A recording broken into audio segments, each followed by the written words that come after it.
Hoje a gente vai falar sobre um tema, pessoal, que é muito importante, que é essa atenção prática, né?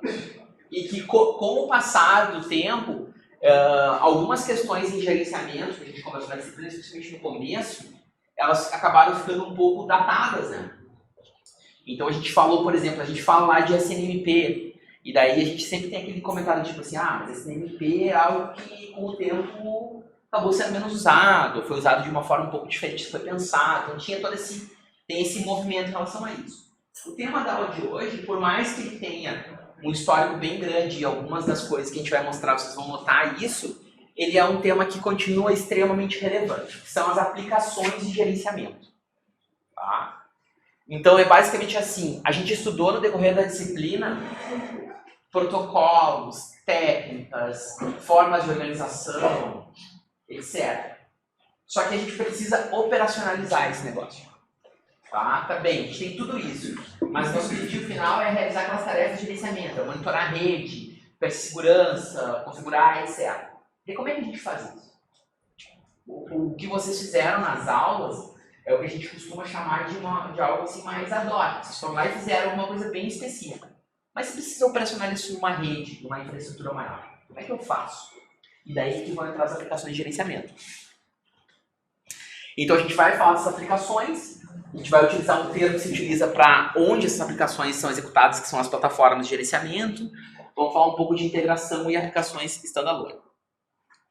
Bom, então assim, quando eu estou gerenciando uma rede, eu tenho várias tarefas que vão ser executadas. Então, por exemplo, né, a gente muitas vezes quer acessar informações que estão nos dispositivos. Tá? Então, aqui quando vocês estão olhando as MIBs, a gente poderia pensar, eu quero coletar os fluxos da rede com NetFlow, eu quero configurar a rede com NetConf, e assim por diante. Tá?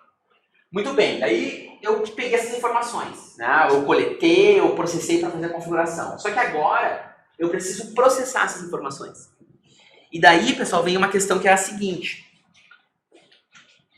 A lógica de gerenciamento da internet, ela considera que o dispositivo tem muitas capacidades ou poucas capacidades? Poucas capacidades. Então isso significa que, via de regra, quando a gente fala em processar qualquer coisa, nós não estamos nos referindo aos dispositivos, eu ia dizer dispositivos, aos dispositivos. A gente está falando do outro lado, certo? Bom, então, lá os agentes, né, os dispositivos, eles obtiveram as informações e agora eu preciso, a partir das informações, fazer alguma coisa. Então, os dados em si que estão nos dispositivos, eles não servem para muita coisa se a gente não produzir informação a partir deles. Então, eu veio lá um dado, passaram 500 mil octetos naquela interface. O que eu sei sobre isso? É muito? É pouco? É o histórico? Não é o histórico? Eu não consigo saber isso só com o dado bruto. E, em geral, o próprio dispositivo também não consegue. Porque para o dispositivo conseguir fazer alguma coisa com isso, eu teria que passar a lógica para ele. Eu teria que fazer com que ele processasse as informações. E isso significa, via de regra, consumo de recursos lá no dispositivo, que é o que, em geral, a gente não quer. Tudo bem? Então, como é que a gente consegue resolver isso modernamente? A gente utiliza uma coisa chamada plataforma de gerenciamento. Então, essa plataforma, ela vai oferecer lá algumas funcionalidades gerais. Tá? Então, esse termo plataforma tem um pouco a ver com isso, com essas funcionalidades que vão ser oferecidas. E, normalmente, a plataforma vai ter algumas informações, algumas funcionalidades que são específicas, que vão ter a ver, por exemplo, com o tipo de rede que eu estou utilizando, tipo de infraestrutura. Então, por exemplo, na aula da semana retrasada, eu acho, né? Na passada retrasada, a gente utilizou o AMP. Tá? O AMP, pessoal, ele faz parte de uma plataforma chamada PFSona. O PFSona é uma plataforma basicamente construída para um tipo de rede, para redes acadêmicas de alta velocidade. E daí, as ferramentas que vão aparecer, as funcionalidades, estão relacionadas com essa plataforma. Mas a gente vai ver que tem plataformas que são gerais, assim, são de âmbito mais geral. Então, você pode usar em quase qualquer rede, qualquer infraestrutura que eu tiver interessado.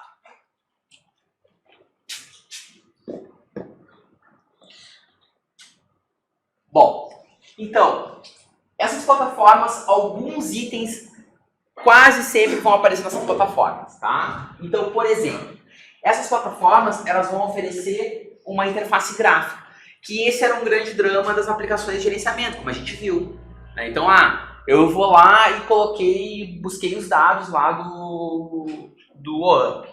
Aí apareceu uma resposta. Mas eu gostaria que essa resposta, ela fosse mais, vamos dizer assim, apelasse mais visualmente. Que o cara conseguisse, né, o administrador da rede, olhar aquilo e mais rapidamente entender qual é o impacto daquilo na infraestrutura de rede. Então, se eu tenho uma interface gráfica, eu consigo fazer isso. Segundo ponto, pessoal, muito importante. Essas plataformas, elas oferecem o que a gente chama de mapa da rede. Então, o mapa da rede é alguma forma de representação da topologia da rede. E essa topologia pode ser tanto a topologia física como a topologia lógica. Então, isso também para nós, em geral, é bem importante. Porque através de observar esse mapa, eu consigo entender relações que tem dentro da rede. E isso se tornou mais desafiador, vamos dizer assim, com o advento da virtualização de redes. E depois, como o Juliano também na aula comentou aqui, com a virtualização de funções de rede. Então isso se tornou bem mais desafiador. Mas, de alguma forma, a gente normalmente se interessa em saber como que a rede está colocada. Quais são as conexões que existem entre essas redes e assim por diante. Tá? Um banco de dados. Então, se eu peguei essas informações, então eu estou coletando as informações dos dispositivos e estou armazenando elas, eu gostaria que essas informações fossem armazenadas e, de alguma forma, eu conseguisse consultar essas informações, esses dados, de uma forma organizada. Então, um modelo bem tradicional que a gente tem para fazer isso é utilizar um banco de dados, um sistema de gerenciamento de banco de dados. Tá? E daí, isso abre o caminho para um mundo, tá, pessoal? Então, aqui nossa disciplina, a gente não é a disciplina de banco de dados, mas assim, que tipo de banco de dados usa?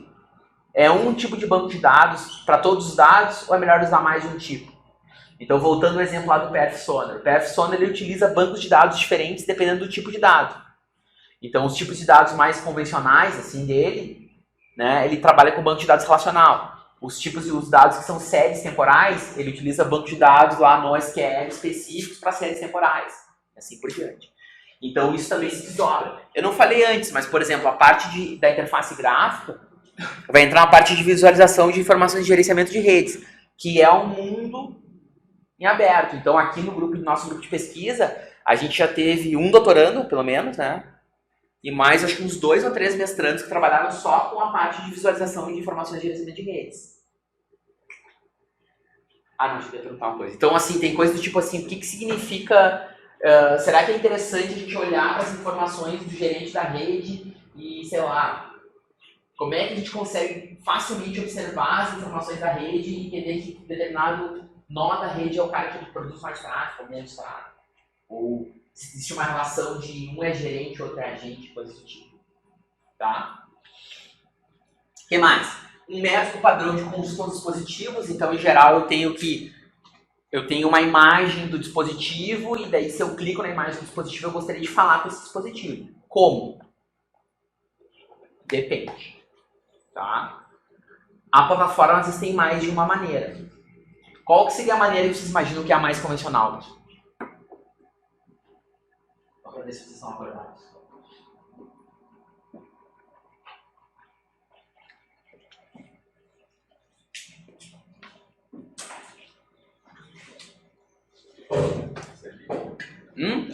CLI lá, normal. Tá? Tu vai lá e mete o CLI no cara. Um SSH, a gente não sabe. Telnet, sei lá. Tá? Funciona com todo mundo isso, pessoal? Todo mundo tem CLI. Na interface mais simples de CLI, como é que um dispositivo que pode não ter CLI? Tem esse dispositivo? Aposto que vocês devem ter um em casa que não tem CLI.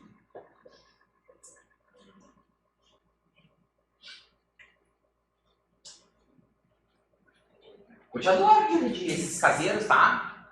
Access Point lá, normalmente eles não têm CLI, pessoal. Eles têm uma interface web bagaceira. Não é? Daí fala como é que faz para esse cara falar isso. É um problema. Tá? Daí tem mais problemas que a gente tem que resolver. Como é que faz?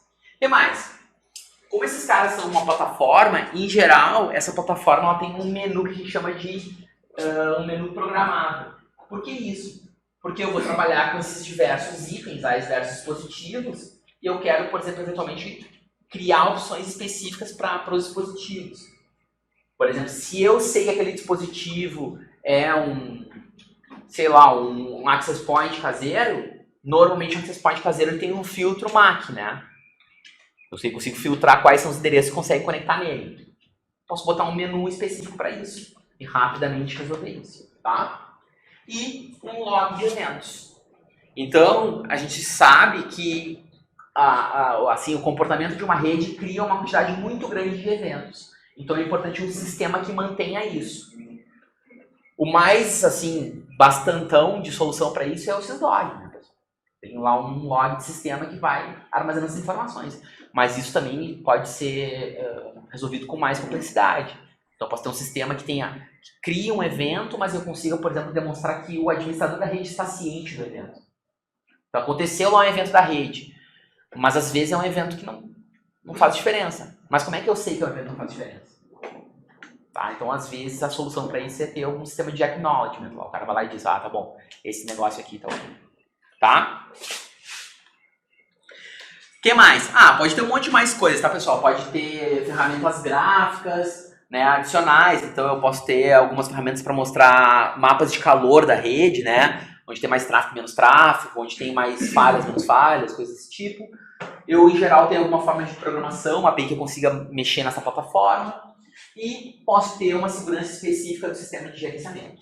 Então, por exemplo, eu posso dizer assim, os usuários aqui que são alunos, eles podem visualizar as informações da ferramenta. Nota que eu não estou falando lá do SNMP, por exemplo, ou da segurança do dispositivo, da ferramenta.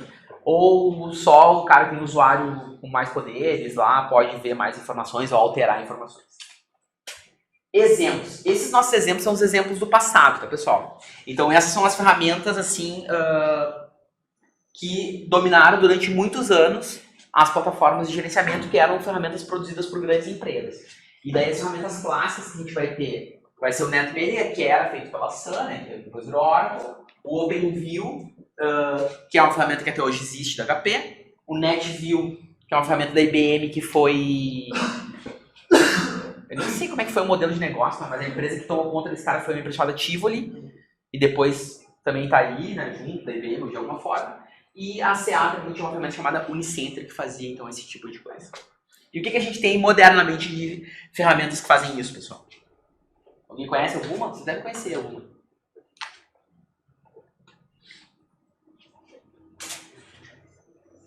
Espero que eu escreva certo, tá? Acho que é com 2 Bs. Fez certo? Tá.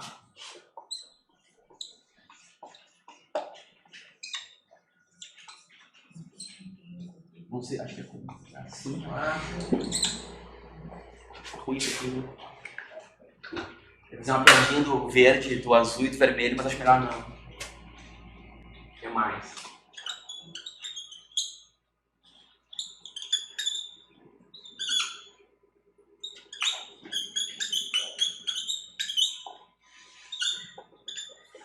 Tá? Então, pelo menos essas aqui são um conjunto de ferramentas que hoje a gente usa. Estou esquecendo alguma muito evidente, né? Zapier, Zeno, PNS, Night, que é isso aí, né? O Persona, botar o Persona é um pouco mais de nicho, né? Botar o Persona aqui. Mais alguém que lembra de alguma aí que a gente não colocou? Acho que das grandes eu diria que são essas aqui. Pra lembrar a gente fala depois. Tá? Posso dar um comentário? Óbvio. A primeira coisa é, a maioria, quer dizer, não tenho certeza se todas, mas acho que a grande maioria delas é open source, né? Uhum. Que é uma coisa que mudou bastante do início dos tempos para hoje em dia. Hoje em dia tem muitas opções open source. E antigamente as a maioria das plataformas grandes usáveis assim eram pagas, bem pagas, por sinal. Ainda se usa plataformas bem dessas pagas em ambientes grandes, principalmente, né, em redes grandes os caras ainda usam bastante, mas a maioria das redes de médio a pequeno porte usam plataformas open source e atende perfeitamente. Assim. E a outra coisa que eu ia comentar é que a boa parte dessas ferramentas, é uma coisa que eu descobri recentemente, né, pesquisando para fazer a especificação do trabalho, boa parte dessas ferramentas tem disponível para implantação com Docker, porque antigamente isso era um problema, assim, era difícil de fazer a instalação e configuração da maioria dessas ferramentas. E aí a maioria delas, hoje em dia, tem uma imagem Docker, e aí vocês instalam assim, com muito mais facilidade do que era no passado. Um exemplo, a gente fez isso aqui, né? A gente tomou um pau para instalar como é o nome da ferramenta? O AMP, né? E aí a gente pegou lá, levanta essa imagem do Persona, aí vamos fazer esse trabalho funcionar, e aí tipo, levanta uma imagem do Persona e está funcionando. Então, isso facilita bastante a implantação. Para vocês que estão fazendo o trabalho, a gente não incluiu isso aqui no trabalho, né? Mas um próximo passo seria incluir uma plataforma dessas, por exemplo, né? Porque vocês vão implantar lá uma solução de gerenciamento, uma arquitetura de gerenciamento para gerenciar uma aplicação, por exemplo.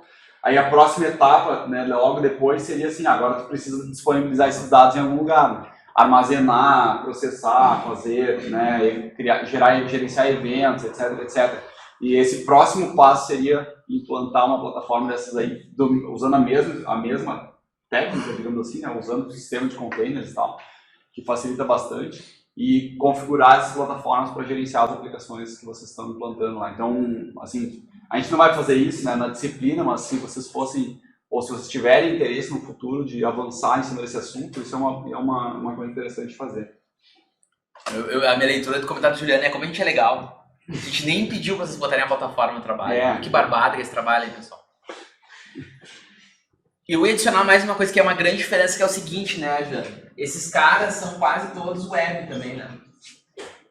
Essa é uma grande mudança, tá, pessoal? Então, essas plataformas, elas usam um modelo atual, assim, que é... Normalmente, elas têm lá um back-end que é feito em alguma linguagem qualquer, e elas têm um front-end moderno feito em web. Também essa é uma grande mudança em relação a essas plataformas. Se utiliza ainda plataformas que não são web, especialmente em redes grandes, assim, que tem sistemas específicos, mas diminuiu bastante isso. Tá? Eu pensaria aqui, eu vou perguntar o que o Juliano pensa disso, mas eu não sei se eu colocaria o NMRG aqui também. Ele não é, ele é quase plataforma, né? Ele está no meio do caminho. Não sei se algum de vocês trabalha ou já usou o NMRG ou PRTG e Companhia Limitada, tá? São sistemas que servem para basicamente graficar lá uma interface, uma variável lá que você se encontra na rede, tá? Tá, então a gente já falou um pouco sobre isso, né? Então o mapa lá permite, que tem nessas plataformas, ele permite para a gente navegar entre os objetos gerenciados, tem esse menu configurável e uma API de programação, tá? Claro, tem algumas questões que basicamente são, a gente pensa que são mais ou menos genericamente alcançáveis. Então, por exemplo, falando em termos de SNMP, tá, pessoal? A gente sempre supõe que os dispositivos que têm suporte a SNMP, eles têm pelo menos implementado a MIB2. Então, aquelas informações mais básicas de tráfego lá e tal, a gente consegue pegar por esses caras. O que mais? Geralmente, eles também têm alguma forma de conectividade do tipo ICMP, lá, ping. Então, eu consigo saber, no mínimo, se o cara tá vivo lá, porque ele vai responder ou não ao ping. Tá? O que mais? Eles vão ter alguma forma de tratamento de alarmes e regras de propagação, que eu estava falando para vocês. Então, por exemplo, além do fato de eu poder controlar ou não se um alarme foi ou não reconhecido, normalmente existe alguma forma de severidade, que pode ser a mesma lá do syslog, que ele também tem, ou pode-se implementar alguma forma que tem regras do usuário. E dessas regras podem dizer alguma coisa do tipo assim, olha, se vem um alarme do tipo tal, até o tipo tal, o Jefferson aqui ele pode dar um reconhecimento desse alarme. Se vem um alarme do nível lá mais superior, lá um alarme mais cabeludo, aí tem que ser o Juliano lá que consegue dar, e assim por diante. Então eu posso ter níveis que eu consigo controlar de severidade e aonde vai propagando. Às vezes, pessoal, isso é utilizado quando eu tenho, por exemplo, centros de gerenciamento de rede distribuídos e tem alguma forma de hierarquia entre esses centros. Então, os operadores de telefonia geralmente fazem isso. Então, tu tem um centro mais regional, que ele atende até um grau de severidade, e depois você passa, vai para um nível que é normalmente nacional. E daí os caras vão ter um helpdesk nacional lá, um call center nacional, que vai resolver tudo. Geralmente, organizações que têm alta disponibilidade vão ter alguma coisa desse tipo.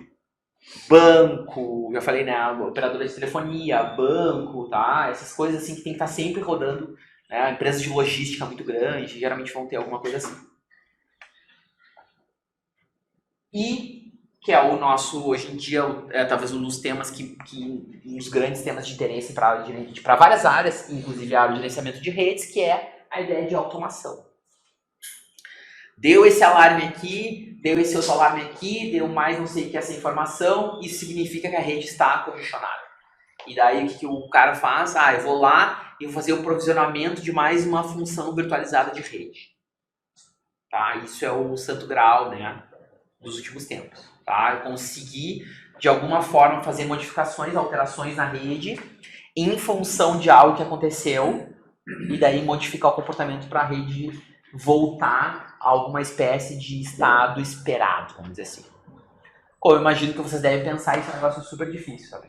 Depende de muitas informações, de muitas questões, e daí hoje em dia se trabalha muito com aprendizagem de máquina, com a parte de linguagem natural para entender o que o administrador de rede quer e tal. Tem muitas coisas que hoje em dia se pesquisa em relação a isso.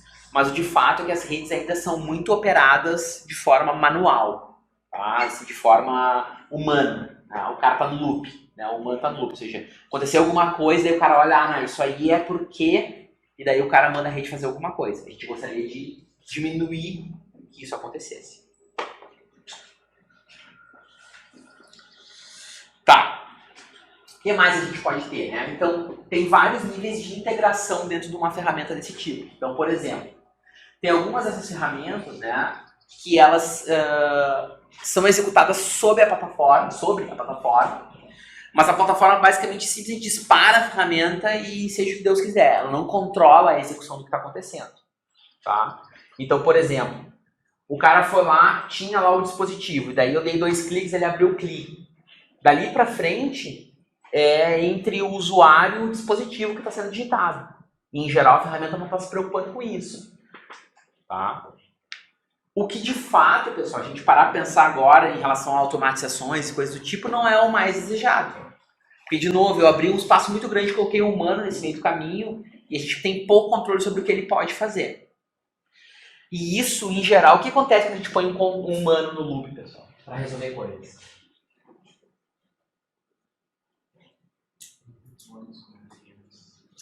Humanos cometem erros. Eu ia falar uma coisa um pouco menos nobre do que o colega falou, mas é isso, os humanos cometem erros. Tá? Como os humanos cometem erros, ao fazer isso, ao abrir esse espaço, vou aumentar aqui, se o colega me dá licença, vou aumentar um pouco. Humanos cometem erros intencionais e não intencionais. Certo? E daí, quando a gente dá esse espaço para os humanos fazerem coisas, eles falham, usando o neodialeto moderno. Eles vão falhar bastante. E daí, pessoal, isso abre um espaço para que haja um descompasso entre o que tu quer que a aplicação dentro da plataforma faça e o que vai acontecer no dispositivo. E muitas plataformas só vão ver o que aconteceu depois, quando elas recuperarem os dados lá do dispositivo. Tá? Bom, em alguns casos, a gente consegue fazer com que a plataforma continue o meio do processo. Então, dispara uma aplicação, mas aquela aplicação continua sob controle da plataforma. Então, tudo que a aplicação for fazendo, ela vai continuar alimentando a plataforma e ela vai continuar utilizando dados do que é sabido pela plataforma para ela fazer. Então, quando o cara vai fazer uma configuração que não é válida, a plataforma vai dizer assim, ó, tu não pode fazer isso em função de tais regras de negócio ou de tais impossibilidades que eu tenho lá na minha infraestrutura. Entenderam isso? Então, um exemplo que eu me lembro assim, da minha vida pessoal disso existia um sistema, acho que eu não sei se eu contei para vocês, as redes de telefonia, elas têm centrais, consegue programar coisas nas centrais. E essas centrais, essa programação de centrais, obviamente, ela tem vários aspectos relacionados com privacidade. Porque tu vai lá e consegue ver, por exemplo, as chamadas que uma pessoa fez, que um número fez. Então, o que acontecia via de regra? Algumas pessoas entravam no sistema, lá um cara que era o técnico da rede, ele ia lá para o sistema e olhava e dizia assim: quero saber quais foram as chamadas que determinado número fez. Tá? E qual era o argumento que existia para isso? Mas o cara é técnico da central, o cara tem que fazer isso. Porque era um argumento baseado na pessoa, no usuário. O que com o tempo se deu conta? Assim, as operadoras deram conta.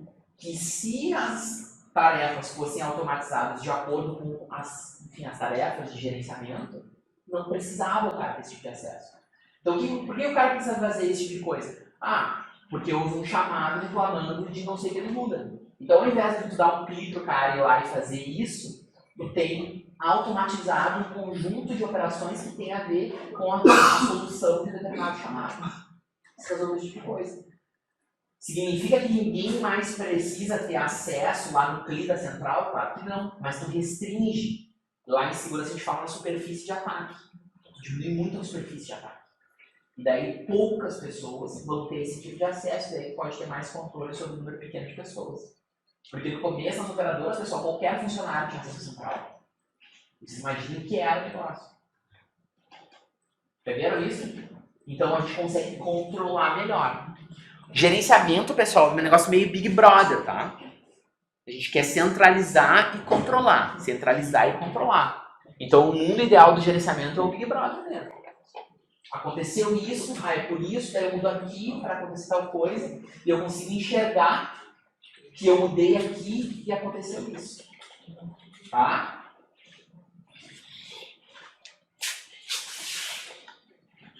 Joia. Em geral, essas plataformas, né, elas têm bibliotecas. Então, por exemplo, eu não preciso, eu quero fazer uma coisa com SNMP, eu não preciso eu resolver todo esse SNMP. A plataforma já me oferece. Então, em geral, eu converso com a plataforma e peço para ela, faz uma chamada SNMP para esse cara. Não preciso resolver tudo eu mesmo. Então, a plataforma facilita o desenvolvedor, né? O cara que faz aplicações, porque o cara faz direto com a plataforma. Bom, se eu preciso ter troca de mensagens, se eu preciso ter armazenamento de histórico, eu uso as funcionalidades da plataforma. Eu não preciso ter o meu banco de dados, eu uso o banco de dados que tem na plataforma. Tá? Então, eu evito ter que resolver todos esses problemas utilizando a plataforma. Tá, o que mais? Bom, às vezes, pessoal, e aí vem essa questão que eu falei para vocês desse software chamado NMRG. Não, que NMRG? Eu falei errado, cara. NMTG. NMRG? Não. NMRG é o grupo de pesquisa. É verdade. MRTG. MRTG.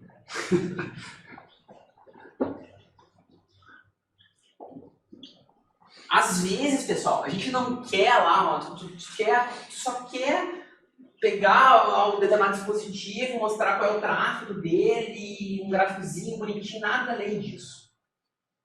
Tá? Mas mesmo assim, imagine que vocês tem um certo trabalho para fazer isso. Vocês viram aí, né? E obviamente existe uma quantidade de manutenção depois para que aquilo continue funcionando.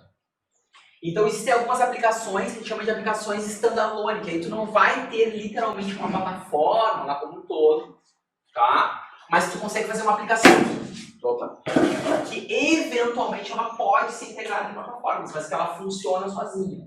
Então o MRTG e o PRTG, você parece também do MTG lá, os tradicionalistas, lá, os gaúchos.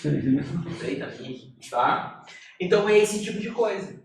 Tá? Então tu não vai atrelar uma plataforma, tu faz uma aplicação e essa aplicação eventualmente vai ser integrada, mas ela não é feita para ser integrada. Então isso também significa que geralmente esse tipo de aplicação consegue ser utilizado em plataformas diferentes. Um exemplo que eu lembro bom disso é o MRTG, bem próximo, assim, que ele faz basicamente isso.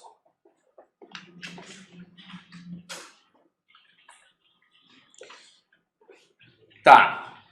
Bom, esse tipo de aplicação, né? Então, quando eu faço coisas desse tipo, a grande preocupação nossa nessas questões, tá, pessoal, é essa questão de escalabilidade. Tá? E escalabilidade aqui pensada tanto em relação aos recursos de hardware mesmo, ali, de software, do equipamento, mas especialmente em relação à tarefa de gerenciamento como um todo, ou seja, para o usuário lá, para o administrador da rede conseguir utilizar aquilo por uma rede realmente grande. Então, esse tipo de coisa, essas aplicações standalone, aqui, tipo MRPG, eles são interessantes, mas eles não escalam para quando eu tenho uma infraestrutura muito grande. Porque eu preciso mais apoio da ferramenta lá da plataforma, ou da plataforma como um todo, para eu conseguir ter um gerenciamento mais efetivo. Tá? Então, não vai nos resolver para todos os casos. Tá. O que mais? Bom, as primeiras plataformas, isso é importante para nós, elas vão aparecer no final dos anos 80. Essa época, pessoal, lá, o final dos anos 80, é o que a gente geralmente costuma chamar lá daquela... os anos dourados do gerenciamento. Tá? Então, todos os anos 90 são os anos dourados do gerenciamento, que é onde começa todo o desenvolvimento do SNMP, que a gente já falou, né? A internet sendo utilizada com mais vigor em termos comerciais, até chegar lá no final dos anos 90. O que acontece no final dos anos 90, pessoal? Começo dos anos 2000. Banho do milênio. Todo mundo ia virar programador COBOL. Ia fazer a alegria de um professor aqui da URGS. O que acontece?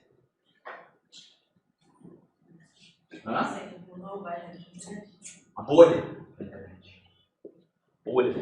Tá? E daí todos os sonhos são dilacerados. Todo mundo cai na real que esse negócio aí é como tudo na vida. Tem coisas boas, tem coisas ruins e não serve pra tudo. Tá?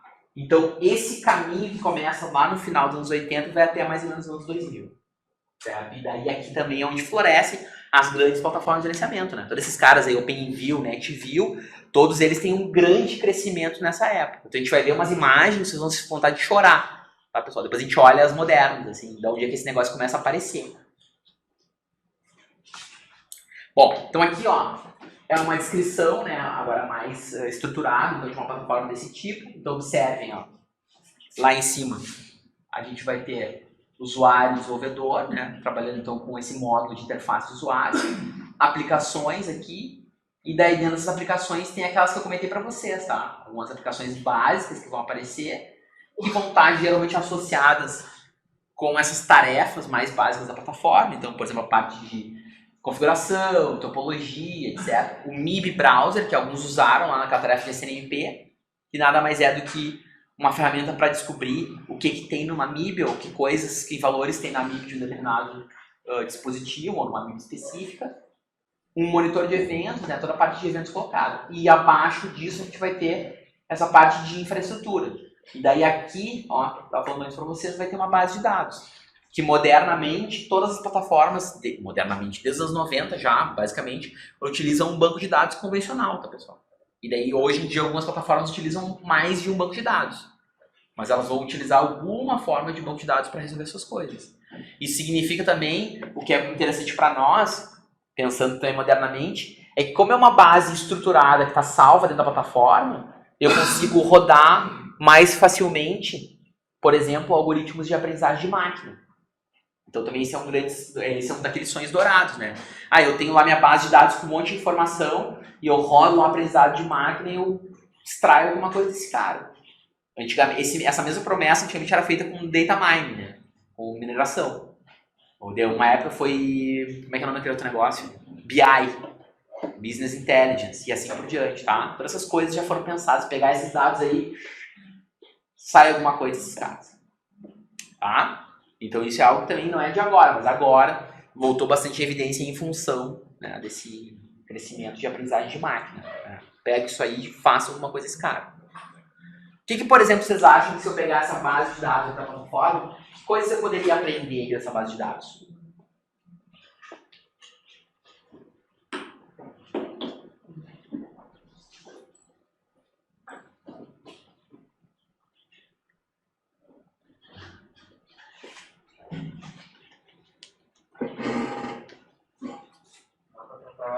Os dados estão armazenados para algum tipo de comportamento, para gerar uma tarefa de forma automatizada, uma ação específica. Essa é uma questão bem clássica. Eu quero saber assim, ó, o comportamento da rede é esse aqui. E daí, no mundo ideal, o que a gente gostaria que seria assim muito legal? Esse é o comportamento, aconteceu esse com outro comportamento, que não é o esperado. E daí, a partir desse comportamento que não é esperado, eu faço alguma coisa e a rede volta para o comportamento esperado. Parece bom, não parece? Só que isso envolve um problema bem sério, que é o seguinte. A rede saiu daqui e foi para cá. Por que aconteceu isso? Tá? É um grande problema. Tá? Um grande problema. É uma área de pesquisa bem grande também, que é entender por que aconteceu aquilo. Porque notem que esse mudança daqui para cá é qualquer coisa, pessoal. Pode ser tanto estragou um roteador ou, sei lá, Netflix liberou a nova temporada do Stranger Things. A gente não sabe o que é isso. Então a gente consegue, às vezes, mais facilmente entender que alguma coisa aconteceu.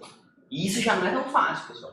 Porque esse comportamento em geral é um comportamento que tem muitas variáveis, é um comportamento pouco comportado. Tá? Mas só de entender que aconteceu alguma coisa já é bastante. Tá? Mas essa base tem isso, ela tem essa característica. E também, eventualmente, a gente pode utilizar outras fontes de informação, né? A gente pode pegar essa base e misturar com outra coisa, né? Daí isso é também algo que hoje se discute, né? Essa análise de aprendizagem de máquina com dados que são estruturados e não estruturados. Então, tu olha isso e compara isso com uma informação, sei lá, com o Twitter do Netflix. Tem uma relação? Talvez tenha.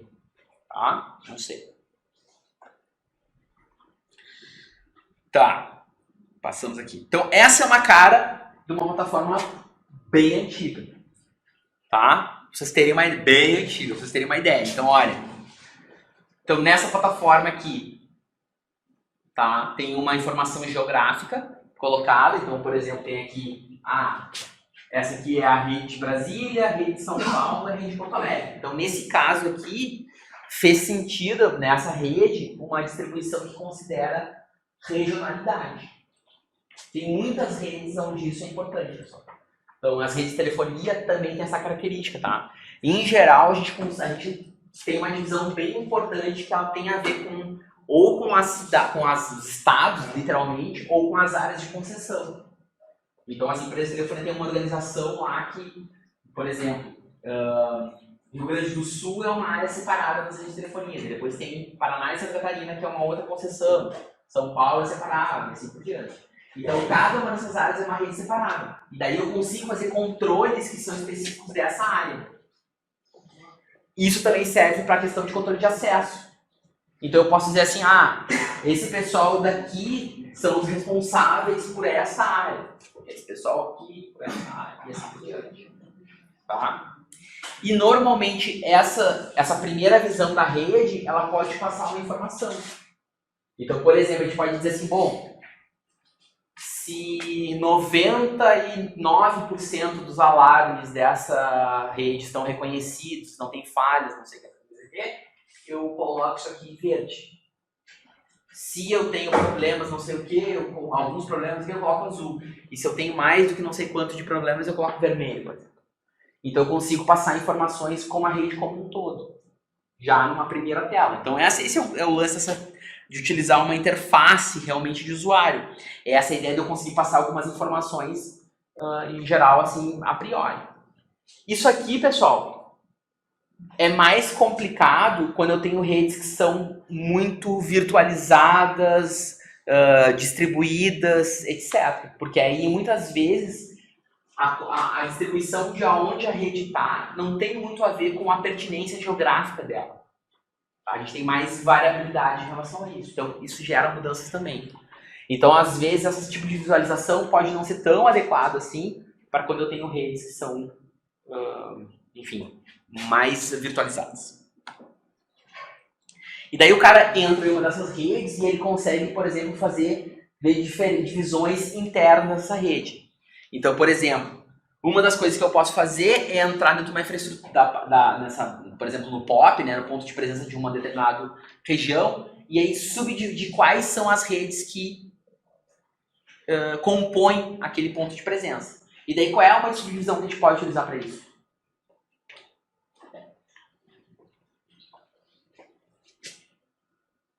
Como é que vocês dividiriam as redes de uma determinada região? Exatamente, tá? Com subdivisões de rede.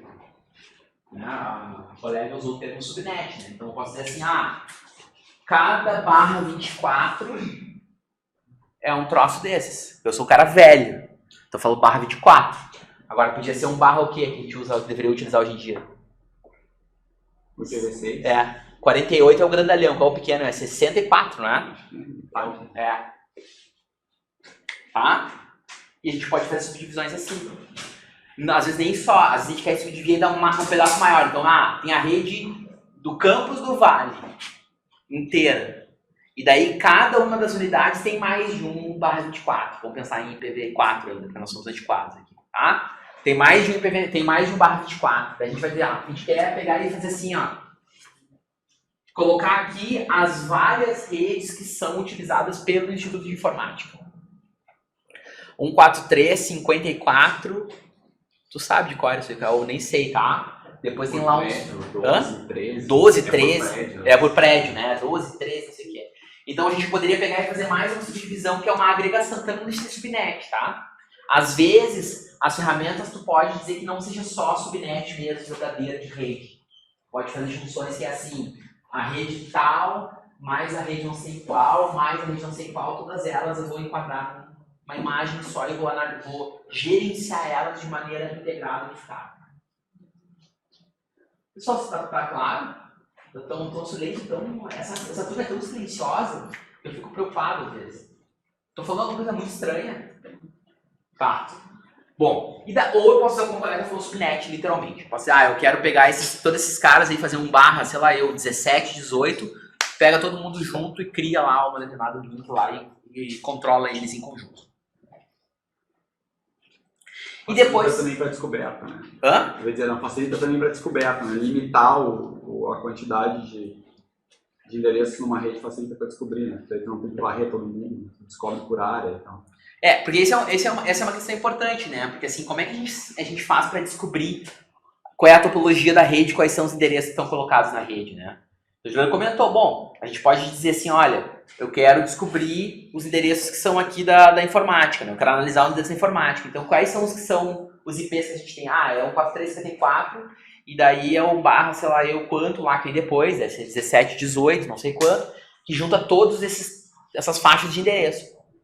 E daí, em cada um dos endereços dessa faixa, eu posso ir lá e perguntar quem tu é. Tu tem capacidade de SNMP, tu tem capacidade de netconf, tu tem capacidade de netflow, tu tem não sei o quê. Eu posso ir fazendo isso. E a partir daí construir como a rede está colocada.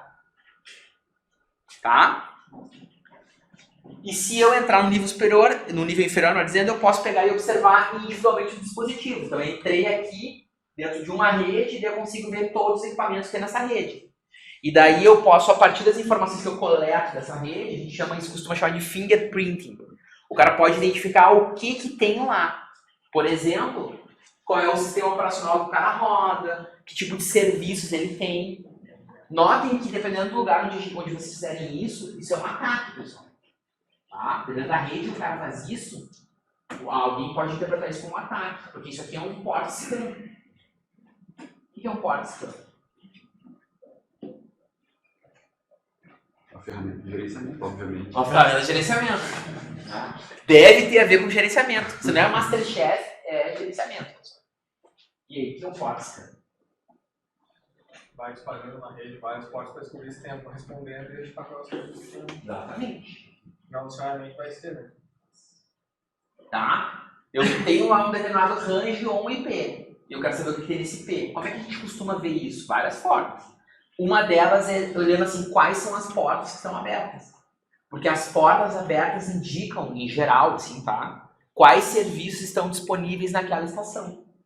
E daí eu posso construir isso aqui a partir disso. Tem mais outras formas que se usa para fazer fingerprint, não é só port scan, mas uma delas é essa. Só que isso geralmente, pessoal, está associado com uma fase de pré-ataque. Então, geralmente, quando eu quero atacar uma estação, eu costumo descobrir quais são as portas que estão abertas, porque eu posso tentar me aproveitar. E, geralmente, o que está rodando naquelas portas. Então, se vocês deliberadamente vão lá e fazem um scan numa rede, em portas, um port scan, o cara que administra a rede pode pensar que vocês estão preparando um ataque. Então, isso aí é uma coisa que geralmente gera problemas. Geralmente pode gerar problemas para vocês, tá? Mas aqui a gente está falando como é que é? Do departamento de serviços do bem, tá, pessoal? Então, o cara está escaneando a rede porque ele quer saber o que tem na rede dele. Pô, mas o cara não sabe o que tem na rede dele? Será que o pessoal do INF aqui, a gerência de rede do INF, sabe tudo que roda em todas as máquinas do INF?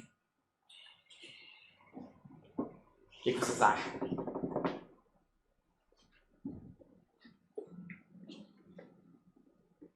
Não, né, pessoal?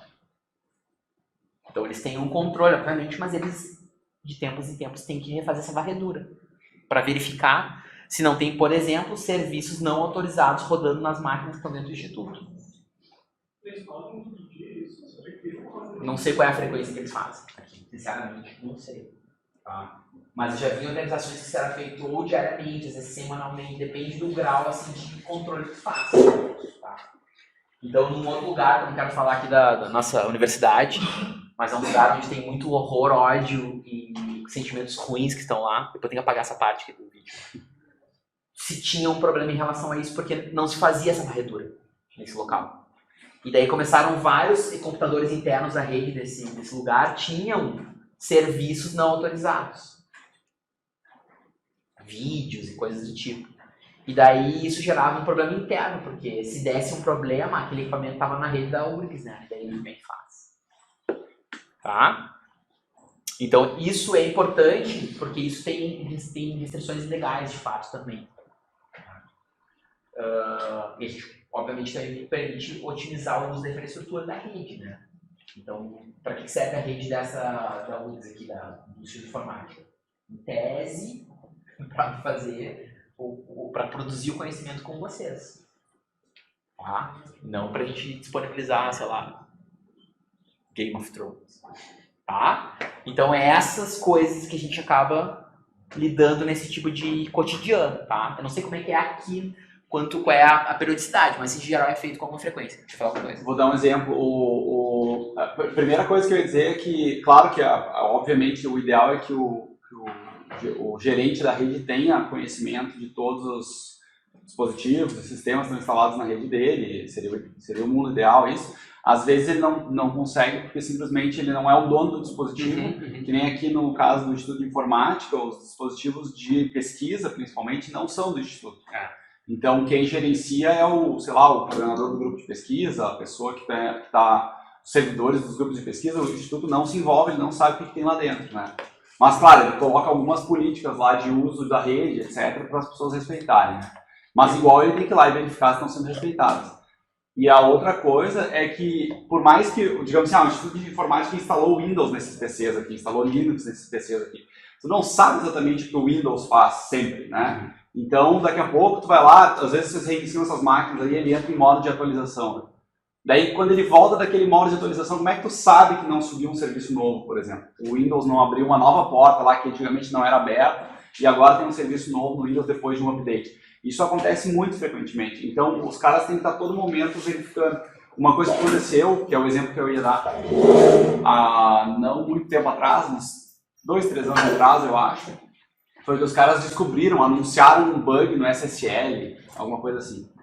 E aí o Instituto fez isso ativamente, né? Na verdade, a gente não foi nem o Instituto de Informática, acho que foi o pessoal do CPD, fez isso ativamente, escaneou todos os IPs disponíveis no range, escaneou, obviamente, para ver se eles tinham SSH aberto, e quando ele achava o SSH aberto, ele ainda conectava e verificava a versão para ver se o cara estava rodando uma versão vulnerável. E aí todo mundo recebeu e-mail lá, todo mundo que tem servidores na rede, né, ou máquinas na rede, recebeu e-mail dizendo assim, olha, essa máquina aqui tem essa versão do SSH e essa porta vai ser bloqueada até a atualização. Então, tipo, enquanto o cara não atualizasse, eles não liberavam mais, sabe? Porque eles já sabiam que alguém podia de fora para dentro entrar naquela máquina e explorar aquela vulnerabilidade. Né? Então, eles fizeram isso para toda a rede. todo mundo recebeu mensagem, todo mundo foi obrigado a atualizar. Alguns servidores nossos, por exemplo, né, rodavam sistemas muito antigos, não tinha como atualizar o SSH, a gente teve que derrubar. Tira fora, não deixa mais acessar, porque não tinha como atualizar a versão lá do SSL. Tá? Mas enfim, só um exemplo, né, onde isso é necessário. Assim.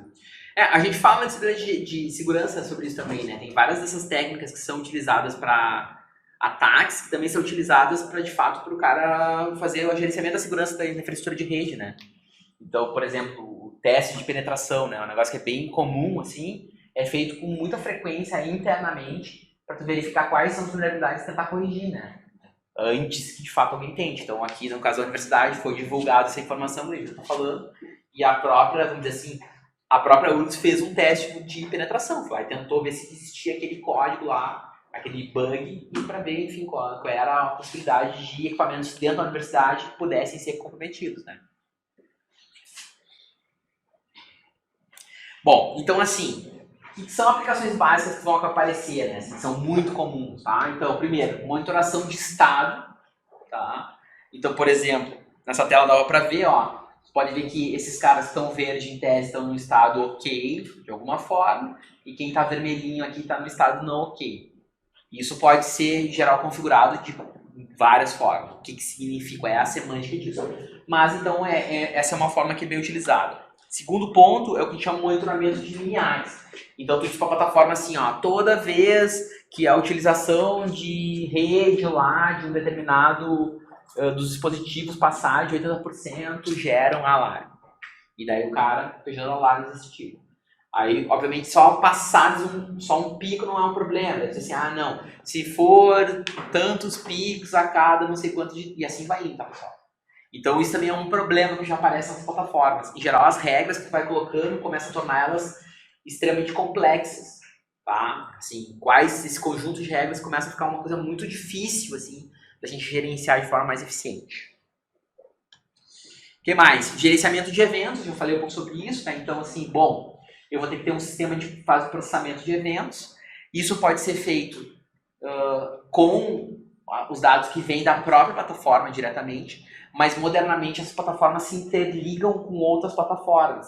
Então eu posso ter uma plataforma de gerenciamento, por exemplo, e uma plataforma de segurança lá, né? Um CIEM, alguma coisa do tipo. E daí tem alguns dados de segurança que vão ser interessantes para a plataforma de gerenciamento e vice-versa. Então eu posso conectar elas e simplesmente passar os dados para um lado e para o outro. Tá? E também é algo bem comum também. As próprias plataformas permitem isso, ou em alguns casos tu faz uma conexão direta pelo banco de dados mesmo, uma coisa mais assim, roots, vamos dizer. Gerenciamento de configuração, pessoal, isso é muito importante. Então, o Juliano tocou um pouco nisso. A gente normalmente gostaria de saber quais são as configurações que estão feitas nos dispositivos que eu tenho na rede. Isso é importante porque eu posso controlar, por exemplo, o histórico das configurações, quais modificações foram feitas, o que aconteceu a partir de uma configuração e assim por diante. Então eu posso guardar essa informação e ter uma certa uma percepção do que pode acontecer quando eu faço modificações.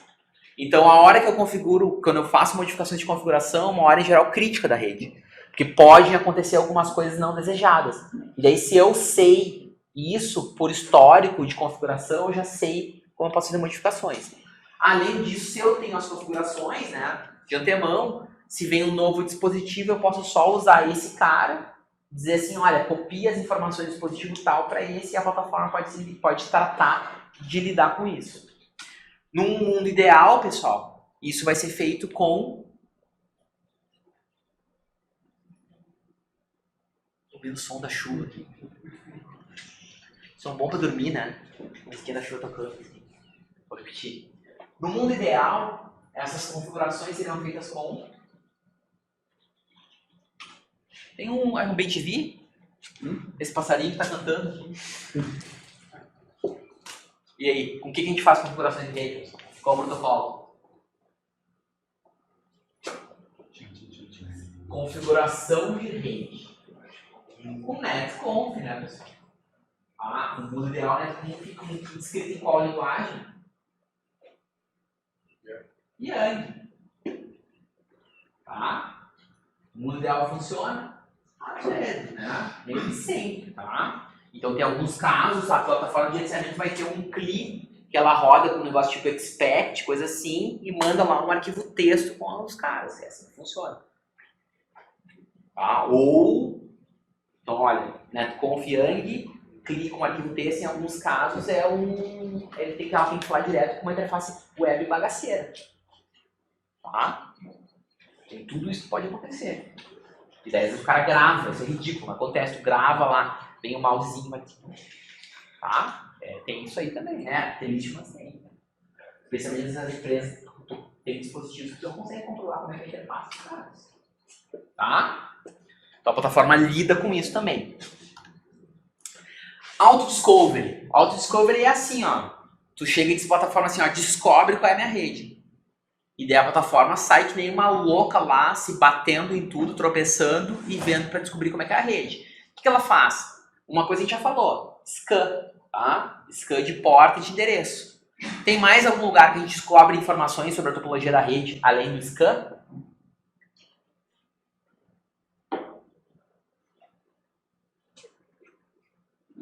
Essas informações estão mais no lugar da topologia da rede? Só vocês fizeram uma vez. Isso a gente sabe. Quem é que sabe a topologia da rede? Roteador. Roteador sabe. Topologia de nível inferior, switches, né? Tem alguma informação também. Então eu posso pegando as informações dele. Se eu tenho um acesso para o roteador, eu posso perguntar ao roteador qual é a rede que tem de rota. O cara, essa rede aqui, tá. O cara pode começar a montar um grafo, ó. Tenho essa rede. Aí vai, nessa rede que eu descobri agora, eu vou lá e acho um outro roteador. Como é que eu sei que o cara é um roteador? É difícil, pessoal. Onde é que eu sei que o cara é roteador, né? Difícil, né, as perguntas. Tem uma forma muito fácil de saber que alguém é um roteador. Vai, pergunta pra ele que é um roteador. Como é que eu posso perguntar para o cara que é um roteador?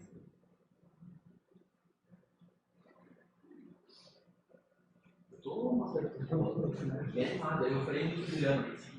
Quando eu converso com o Juliano, eu fico animado. Fala o roteamento com o cara lá. Manda um pacote de roteamento pra ele. Se ele responder alguma coisa, você vai saber que ele é roteador. Eles fazem esse tipo de coisa. Então, a plataforma ativamente faz tudo o que tiver ao alcance dela para tentar descobrir a topologia da rede. Fala com o roteador, fala com o switch, faz scan, faz um cambalacho, tá? É isso que ela vai chegar, então, nas informações. E daí, de fato, às vezes essas informações têm, e aí é uma coisa bem bacana, elas têm contradições. Então tu conversa com o roteador e diz uma coisa, mas tu vai lá e vê a rede não é a mesma coisa. Por mil problemas. O cara configurou errado, tá? O protocolo é mal implementado no equipamento, mil coisas acontecem. E daí, as plataformas têm algoritmos que rodam para tentar desembaraçar esse negócio e reorganizar isso de uma forma que faça sentido. E às vezes nem assim. Precisa, no fim das contas, para um cara, para o humano, fazer alguma coisa. O que é ruim. Porque se tu tiver que fazer alguma coisa, na próxima vez que tu fizer um auto-discovery, tu vai perder essas tuas arrumações. Então, idealmente, tu quer que a plataforma vá lá e resolva sozinho e cria a topologia para ti. Isso, pessoal, tem tanto a ver com a parte de descoberta, mas também da construção gráfica, tá? Ela tem que montar o gráfico da rede de uma forma que seja visível e faça sentido lá para o administrador. Então, também tem técnicas de visualização que vão entrar nisso. Como é que eu vou lá e construo a imagem dessa rede de uma forma mais ou menos razoável. MIB browser a gente já falou, sempre vai ter. Tá? Por quê? Porque em geral tu quer saber lá se o cara tem alguma MIB implementada dele e que informações eu consigo coletar da MIB dele. O que mais vai aparecer, pessoal? Tá, sistemas de helpdesk, que se chama de OS, ordem de serviço e coisas do tipo. Como essas plataformas estão bastante associadas com falhas na rede, tu pode criar automaticamente, ó, deu uma falha, a plataforma ou ela já gera uma ordem de serviço para um técnico, para um administrador da rede, para alguém, ou eu posso fazer o caminho contrário, criar uma ordem de serviço e atrelar a informação que está na minha plataforma de gerenciamento. Tá? Helpdesk é a mesma coisa. Segundo ponto que eu estava falando para vocês agora há pouco, correlação de eventos, que a gente estava falando antes, né? Aconteceu aqui, aconteceu ali, mas não sei o que significa tal coisa. Tá? Então isso também é uma área que já vai e volta o interesse na pesquisa, mas até hoje é uma área, assim, diria que não é bem resolvida, né? Correlação de eventos. Até hoje ainda aparecem artigos sobre isso. Inventário, pessoal. Um negócio chatíssimo, mas muito necessário que as empresas grandes têm que fazer. Pode ser atrelado junto com a plataforma de gerenciamento. Então eu fiz um discovery lá, descobri que tem aqueles equipamentos.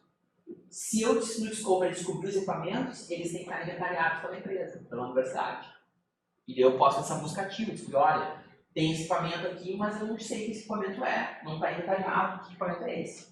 Tá? Então a gente pode conectar. Contabilização e cobrança, então em alguns casos tu utiliza a plataforma para ela gerar informações sobre contabilização, sobre uso de rede, registro de cobrança, coisa do tipo. Já falei sistema de segurança, tá? Então muito fortemente essas plataformas vão estar associadas com o sistema de segurança. Essas plataformas que a gente viu aqui, pessoal, elas comumente são utilizadas para coisas não de segurança, tá? Se utiliza isso mais para gerenciamento mais convencional de redes. E daí tu tem outras plataformas que são utilizadas especificamente para segurança. E daí o que acontece hoje é que geralmente tu conecta elas, tá? Mas essas plataformas que a gente mostrou aqui, aquelas que a gente falou antes e essas aqui, normalmente o foco básico delas não é segurança, tá? E em segurança é mais comum usar, eu escrevi isso para vocês, usar esses sistemas que eu chamei antes de SIEM, tá? São sistemas específicos para fazer gerenciamento de informações de segurança.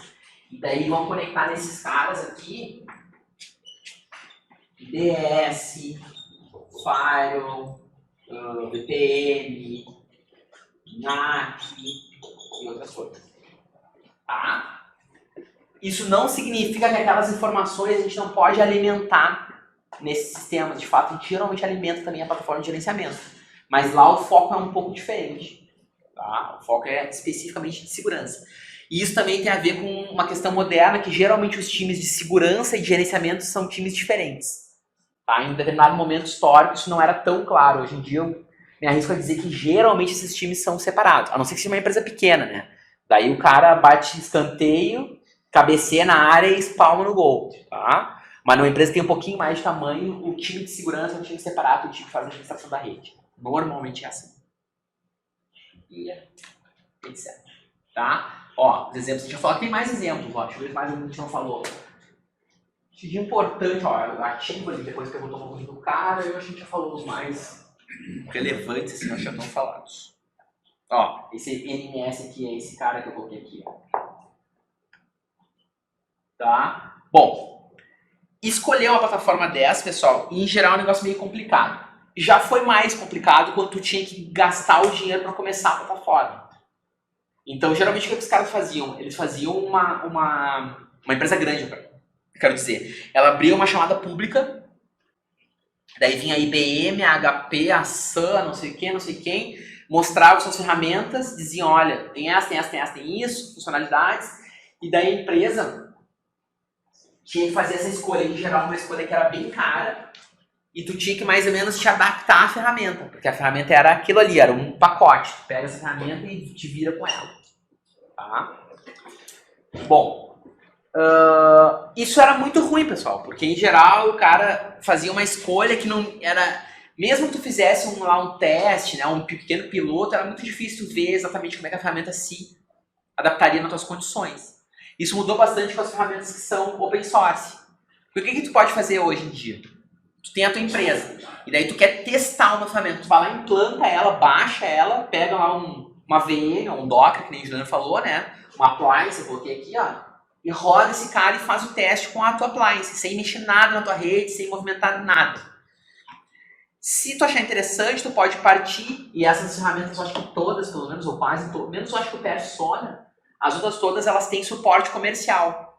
Então, se tu pagar, tu pode sair do modelo estritamente open source e tu pode ter alguns, obviamente, funcionalidades adicionais e suporte 24/7, helpdesk, etc, etc. Tá? Então, tu pode fazer um modelo assim, mais gradual de utilização. Tu pode testar a primeira ferramenta e ver se ela resolve os teus problemas e daí seguir, então, uma questão. Quando essas ferramentas apareceram, um argumento que se tinha, que era um argumento que todas as áreas geralmente têm, era assim, mas tu tinha lá uma ferramenta da IBM, da HP, não sei o que, tu vai trocar agora uma ferramenta dessas chinelagens aí, open source. E ninguém, que é uns caras aí no meio de uns barbudos numa garagem que escreveram esse código. Tá? Então esse era um argumento bem comum, pessoal. Quando elas começaram a aparecer. Esse argumento aparece em todo lugar, em banco de dados, todas as coisas aconteceram isso parecido. O que a gente percebe é que hoje tem grandes empresas que investem pesadamente, né, nas suas infraestruturas e em ferramentas que são open source. Até porque isso permite que elas façam modificações que atendem lá os requisitos específicos. Como é que era nas ferramentas antigas se tu precisasse de uma modificação?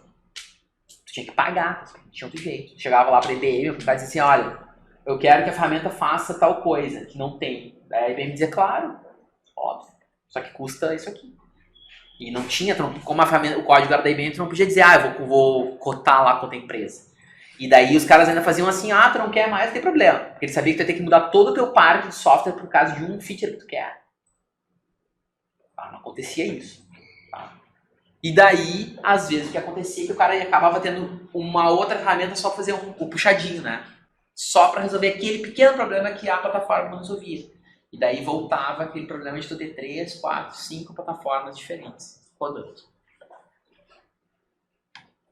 Tá? Então, geralmente a gente vai estar, primeiro, pensando numa plataforma que tenha flexibilidade, né? Que ela seja adaptável. Tá? E aí as ferramentas open source são muito boas nisso, porque elas permitem, tanto nisso em relação à parte de integração, e que ela tem aspectos de segurança. Então, essas plataformas mais modernas, elas têm alguma forma de segurança, de usuário, de visões, e, em geral, essas formas de segurança, elas são integráveis com algum mecanismo convencional de segurança que a empresa utiliza. Radius, Diameter, o serviço diretório, Kerberos, qualquer coisa desse tipo. Tá? Então, as ferramentas, elas geralmente têm isso, como elas são open source, o cara pode desenvolver. Mas geralmente elas vão ter associadas com esses mecanismos mais convencionais assim, de segurança. Ó. Então, assim, isso aqui é bacana, ó. Então, as ferramentas elas conseguem montar, dependendo da ferramenta, o chassi do dispositivo de forma remota. Eu vou botar essa imagem antes lá, né? Tá? Então, aqui, ó, nesse caso, ela carregou lá um determinado, isso aqui é um switch, né? É um switch, eu acho.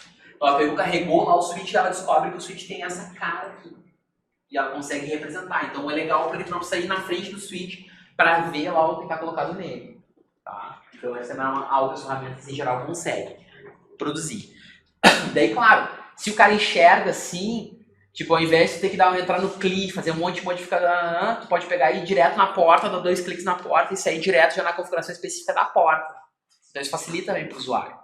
Tá? Para o técnico estar fazendo configurações. O que mais? Curso falando de habilidades e a questão de aspectos futuros. Então, isso é uma outra questão, né? Os caras olham. Então, por exemplo, eu diria que hoje uma ferramenta que tem, como é que eu posso dizer assim, que está na crista da onda, uma expressão bem moderna, é o Zabbix, pessoal. Tá? Ele hoje é uma das ferramentas que assim, são muito usadas. Tu vê muitas empresas migrando, tem grupo de usuários em Porto Alegre, fazem encontros lá no Senac, né? Se não me engano, de Zabbix. Zabbix está bem moderno, bem assim, interessante. Faz uns anos era o Nagios, todo mundo usava Nagios, então isso também é importante, a gente consegue ver se tem qual é a massa crítica que está em torno daquela ferramenta. E daí a gente sabe que pelo menos durante algum tempo ela vai ser uma ferramenta que vai ter relevância, daí é mais seguro de utilizar essa ferramenta.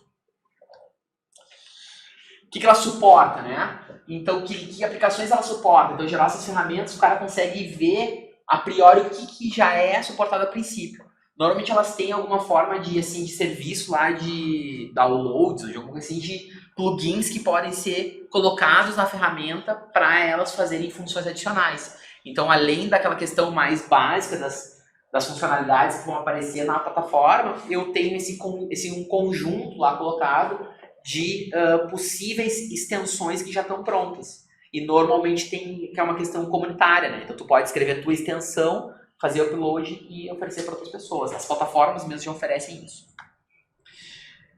E daí, tem escalabilidade, obviamente, que é bem importante, daí tem um monte de outros fatores que a gente pode falar. Então, como as plataformas são esses sistemas de software mais, assim, mais amplos, vão ter um monte de questões que vão estar relacionadas. Então, o que ela precisa de hardware e software? O que ela tem de disponibilidade de usuários, né? Ela quer ver relatos, qualidade de documentação, coisas desse tipo. Certo, pessoal? Então a gente fica por hoje por aqui.